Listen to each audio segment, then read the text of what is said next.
하나님을 아는 것이 우리의 힘입니다. 한 주간도 평안하셨습니까? 오늘은 죽음에 이르는 7가지 죄 중에 네 번째 나태, 정오의 마귀에 대해서 함께 나누겠습니다. 죽음에 이르는 7가지 죄, 기독교 전통이 우리에게 전해준 7가지의 대죄의 목록은 이와 같습니다. 교만, 시기, 분노, 나태, 탐욕, 탐식, 정욕이죠. 히에로니무스 보스가 그린 그림에 보면 이 나태를 이렇게 그리고 있습니다. 수녀가 종교적 의무에 대해 말하고 있는 상황에서도 수사는 그저 난로 앞에 앉아 졸고 있는 모습으로요. 여러분은 나태하십니까? 게으르십니까? 분주한 현대인의 모습을 우리는 자주 봅니다. 테이크아웃 커피를 들고 도너츠를 든 다음에 총총걸음으로 직장에 출근하는 그 모습들이요. 이러한 시대 분위기 속에서 사람들에게 게으른 자여 개미에게 가서 그 지혜를 배우라는 잠언 구절은 적절하지 않은 듯 하지 않습니까? 하지만 사람들에게 당신은 왜, 무엇을 위해 이렇게 바쁘게 지내는가를 물어보십시오. 그 대답이 바로 진정한 성실함과 표면적 성실함을 구분하는 지표가 될 것입니다. 특별한 소명이나 목적의식, 열정 같은 것이 없는 그저 수동적으로 주어지는 일상의 무의미한 반복과 목적 없는 열심을 성실함이라고 말할 수는 없을 것입니다. 나태가 무엇일까요? 세상에서는 관용이라고 부르고 지옥에서는 절망이라 부르는 것이라고 이야기합니다. 도로시 세이어즈는 이렇게 정의했는데요.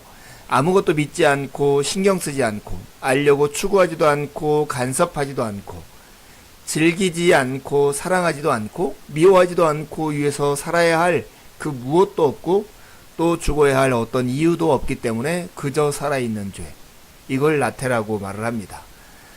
조금 이해하기 어렵습니까? 오늘 우리가 나태의 특징, 영혼과 병, 영혼의 병, 사랑하지 않는 죄, 나태의 결과, 우울함과 지루함, 파괴적인 미루기, 자기연민, 나태를 이기는 길, 목적의식과 소명, 구체적인 목표 설정, 수도사의 덕목, 소망의 끈, 힘써 사랑하기를 한 가지 살펴보면 나태에 대한 우리가 내용들을 알 수 있을 것입니다.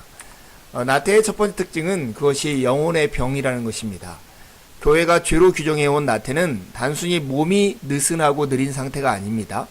영혼이 병든 것처럼 의욕과 활력을 잃어 움직이지 않는 상태에 빠진 것으로 이해했습니다. 나태를 뜻하는 라틴어 아케디아는 관심 없음이라는 의미입니다. 이처럼 나태는 의욕이 없어서 무기력해지고 어떤 일에도 감정이 동하지 않아 마침내 손을 놓고 아무것도 행하려 하지 않는 마음의 상태를 가리킵니다. 두 번째 나태의 특징은 사랑하지 않는 죄입니다. 나태가 다른 죄들에 비해 독특한 점은 행하는 죄가 아니라 행하지 않는 죄라는 점입니다. 교회와 신학자들이 나태를 문제 삼는 핵심적인 이유는 이것이 무엇보다 하나님 사랑과 이웃 사랑의 계명을 거스르는 심각한 성격을 지녔기 때문입니다. 나태와 반대되는 근면을 뜻하는 영어 단어 딜리전스는 라틴어 딜리게레에서 왔는데요. 그 의미는 사랑한다는 것입니다. 나태가 도덕적, 종교적으로 문제가 되는 것은 단지 몸이 굼뜨기 때문이 아닙니다.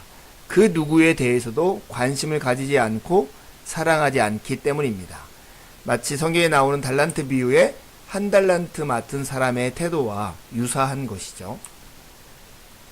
그 나태는 어떤 결과를 가져올까요? 첫 번째는 우울함과 지루함을 가져옵니다. 나태는 영적 메마름, 정신적 고갈, 마음 내키지 않음, 지루함, 기쁨의 부재 등과 같은 특징을 갖고 있는데요. 그 중에서도 대표적인 것이 우울함과 지루함입니다. 나태하면 우울해지고 또 우울증이 생기면 나태는 깊어집니다. 그리고 지루해지는데 그 지루함이란 자신의 일과 일상을 따분해하고 실증을 느끼는 것입니다. 목적이 없으면 정말로 우울함과 지루함에 빠지는 걸 경험하지 않습니까? 두 번째 나태의 결과는 파괴적인 미루기입니다. 오늘은 바쁘니까 내일 하지 뭐, 이런 식이죠. 나태의 특징 중에서 빠질 수 없는 것은 미루는 성향이죠. 모든 죄는 마귀로부터 온다고 믿었던 에바그리우스는 수도사에게 가장 위험한 죄라고 간주한 이 나태를 정오의 마귀라고 불렀습니다. 단테는 나태한 자는 일생 동안 미루는 습관을 갖고 있다고 더러는 회개하는 일까지도 미룬다라고 말을 했습니다. 나태의 결과 세 번째는 자기 연민에 빠진다는 것입니다. 게으른 사람은 상대적으로 자기 연민에 잘 빠지는 경향이 있습니다. 이들은 다른 사람이나 대상에게 돌려야 할 관심을 자신에게로 과도하게 집중시킵니다. 캐슬린 노리스는 나태는 황무한 곳에도 거기서 반드시 존재하는 하나님의 놀라운 은혜를 바라고 찾기를 거부하는 것이라고 말을 했습니다. 그렇다면 우리는 나태를 어떻게 이길 수 있을까요? 첫 번째는 목적의식과 소명을 확인해야 하는 것입니다. 에바그리우스는 수련에 소홀하고 태만한 수도사들에게 기도나 성경 암송, 노동 시간을 늘리라는 식의 주문을 내놓지 않았습니다. 그는 모든 것에 앞서 왜 수도를 해야 하는지, 왜 하나님을 섬기고 욕망을 절제하는 일에 힘써야 하는지 등을 생각하며 수도의 목적을 재확인해 보라고 독려했다고 합니다. 이처럼 나태를 예방하거나 극복하기 위해 요구되는 가장 우선적인 작업은 자신이 왜 태어났고 무엇을 위해 살아야 하는지를 확인하는 것, 즉 삶의 목적을 재수립하거나 재확인하는 것입니다. 가치 있는 일에 부름받았다는 소명의식은 삶을 이끌어가는 최고의 힘입니다. 나태를 이기는 두 번째 길은 구체적인 목표를 설정하는 것이죠. 자신이 어떤 구체적인 일이나 영역에서 하나님을 영화롭게 하도록 부름을 받았는지를 안다면 우리는 삶을 훨씬 더 성실하게 살아낼 수 있을 것입니다. 삶의 현장에서 하나님을 영화롭게 할 수 있는 자신만의 독특한 부르심과 이에 따른 실현 가능한 구체적 목표를 설정하는 것은 결국 인생의 궁극적 소명을 효과적으로 성취하는 지름길입니다. 인생의 여러 단계로 나눌 때 특히 중년기에 가장 위협적으로 작용하는 죄가 바로 나태입니다. 하프타임이라고 하는 책을 읽어보셨습니까?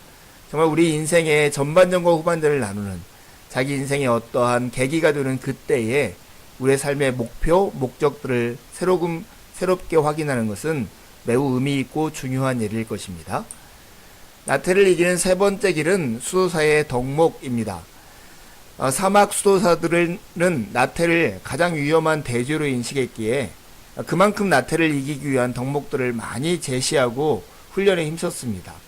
먼저 에바그리우스는 제시한 덕목 중 가장 핵심적인 세 가지는 바로 분별과 자기 절제와 순종입니다. 다음으로 카시아누스는 몸과 마음이 느슨해져 있는 수도사들에게 무엇보다 육체적인 노동이 좋은 치유책이 된다고 말을 했습니다. 한편 7세기 수도사 요한 클리마쿠스는 공동생활이야말로 나태를 이기는 핵심적인 방법이라고 보았습니다. 수도사들의 덕목을 따라 배우고 따라하는 것, 이것도 나태를 이기는 길입니다. 네 번째 나태를 이기는 길은 소망의 끈을 붙잡는 것이죠. 에바그리우스는 특별히 낭망에 빠져 침체되고 무기력한 모습으로 수도에 정진하지 못하는 제자들에게 무엇보다 소망의 끈을 끝까지 붙들기를 권했습니다. 오늘날 신학적인 용어로 종말론적인 소망을 가지라고 말하는 것이죠. 그리스도인들은 도움이 없는 상태보다 소망이 없는 상태가 훨씬 무서운 것임을 깨닫고 궁극적인 미래에 대한 소망으로 인내하며 구체적인 한 걸음을 내디뎌야 합니다. 시편 42편 5절에 내 영혼아 내가 어찌하여 낙심하며 어찌하여 내 속에서 불안해하는가. 너는 하나님께 소망을 두라. 그가 나타나 도우심으로 말미암아 내가 여전히 찬송하리로다 말씀하고 있습니다. 마지막으로 나태를 이기는 다섯 번째 방법은 지금 여기서 힘써 사랑하기입니다. 나태의 본질은 결국 사랑의 명령을 거부하는 것임을 감안할 때 나태를 극복하는 가장 핵심적인 방법은 사랑하는 마음을 회복하는 것입니다. 창조주이며 구속자이신 하나님과 그분이 내게 보내주신 사람들, 그리고 내가 발 딛고 살아가는 터전이요 일터인 이 세상을 더 사랑하며 살아야 하는 것입니다. 두 가지 질문을 하고 나태에 대해서 마치려고 합니다. 나태의 두 가지 특징이 무엇이었습니까? 그리고 우리가 이 나태를 이기는 5가지 길은 무엇이었습니까? 적용을 위해서 여러분들이 이렇게 질문해 보시죠. 요즘 의욕을 갖고 열심히 살고 있습니까? 아니면 그날 주어지는 일을 하고 있습니까?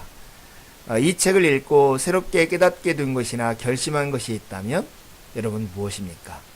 한 주간도 주님의 은혜로 살고 복된 주일에 함께 만나 하나님을 예배하시죠. 감사합니다.